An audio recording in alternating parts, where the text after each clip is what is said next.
ternyata kunci kebahagiaan itu di Quran bukan uang. Kunci ketenangan, kesuksesan itu bukan harta benda, bukan jabatan, bukan kedudukan.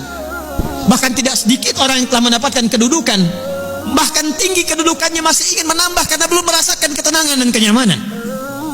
Bukankah Anda perhatikan orang-orang yang terjebak dalam korupsi itu, perbuatan-perbuatan mungkar itu, bukankah kalau diperhatikan hartanya sudah melimpah, kedudukannya kadang-kadang sudah tinggi?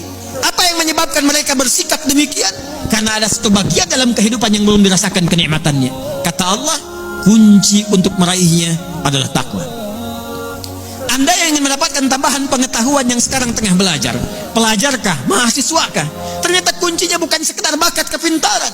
Quran surah kedua Al-Baqarah di akhir ayat 282, wattaqullaha wa yu'allimukumullah. Kamu tingkatkan takwamu kepada Allah, kata Allah, aku tambahkan dan ajarkan kepadamu tambahan pengetahuan. Kunci kebahagiaan ternyata bukan harta, bukan kedudukan. Quran surah kedua Al-Baqarah di akhir ayat 189, wattaqullaha la'allakum tuflihun. Tingkatkan takwamu kepada Allah, kata Allah, aku tanamkan kebahagiaan di setiap etape kehidupanmu. Rumah tangga bahagia, pekerjaan bahagia, kehidupan sosial bahagia. Hadirin, bukankah yang punya harta adalah Allah? Bukankah yang punya ilmu adalah Allah? Bukankah yang punya kebahagiaan adalah Allah? Tapi menariknya, kita tahu, kita menyadari yang punya ilmu Allah, yang punya harta Allah, yang punya kebahagiaan Allah. Tapi kita yang mengatakan itu semua adalah milik Allah, jauh dari Allah. Bagaimana semua itu bisa diraih? Bukankah hukum mengatakan orang yang dekat dengan seseorang yang punya kapasitas akan punya akses mendapatkan kemudahan dari kapasitas yang dia miliki? Orang yang dekat dengan pejabat dibuka akses dari jabatannya. Orang yang punya kedekatan dengan orang yang punya harta dibuka kelapangan untuk mendapatkan bagian dari hartanya. Hukum itu berlaku seseorang yang dekat dengan Allah, apa yang sulit bagi Allah untuk melimpahkan kepada hambanya. Jadi problemnya, kalau ada orang sukses di pekerjaan, kurang bahagia di rumah tangga, mungkin mohon maaf bukan karena kurang gelarnya, bukan karena kurang hartanya, boleh jadi yang kurang takwanya. Kalau ada orang yang merasakan kurang mendapatkan kedudukan, bukan kurang tingginya, bukan kurang hebatnya, mungkin yang kurang takwanya.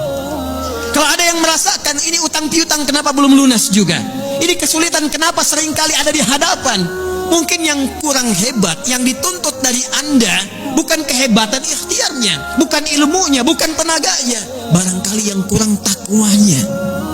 Itu yang menjadikan Nabi seringkali mengingatkan kepada setiap umatnya dari sejak zaman sahabat ridwanullahu alaihim jami'a, yang diteruskan dengan riwayat sampai ke kita.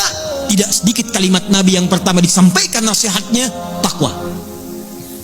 Al-Imam An-Nawawi rahimahullah saking pentingnya dengan takwa ini menyantumkan nomor hadis ke-18 dari Al-Arba'innya an Mu'adz bin Jabal wa Jundub bin Junada radhiyallahu ta'ala anhuma anin Nabi sallallahu alaihi wasallam qala ittaqillaha haitsu ma kunta wa atbi' sayyi'atal hasanata tamhuha.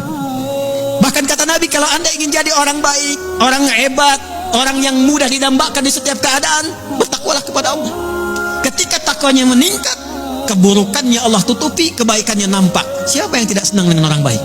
Kalau dia pejabat, dia akan menjadi pejabat yang baik. Kalau dia hartawan, dia akan menggunakan hartanya pada kebaikan.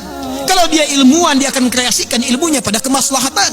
Jadi siapapun yang mampu meningkatkan takwa, kata Nabi, Allah akan rubah pribadi itu menjadi pribadi yang lebih baik dan bermaslahat dengan takwanya dalam kehidupan.